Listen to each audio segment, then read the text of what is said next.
Student welcome back to my YouTube channel definite integration WGPIQ question কি আছে integration -1 two +1 x এর পাওয়ারে 2013 divided by e to the power mod of x into x square plus cos x plus 1 divided by e to the power mod of x into dx।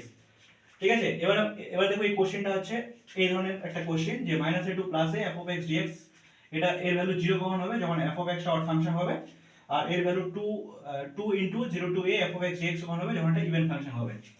এবার দেখো e to the power mod of x এটা একটা even function, x স্কয়ারটা even function, cos x টা even function, but এখানে x এর পরে odd number আছে সেজন্য এটা অড ফাংশন, সেজন্য এই পুরোটাই কি হবে অড ফাংশন, সেজন্য এই ভ্যালুটা কি হবে 0।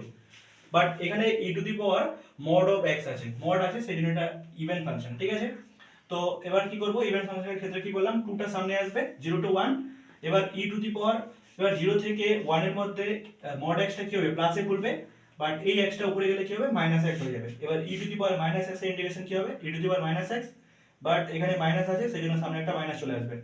এবার আপার লিমিট 1 লোয়ার লিমিট 0 এখানে পুট করো ভ্যালু। Thank you.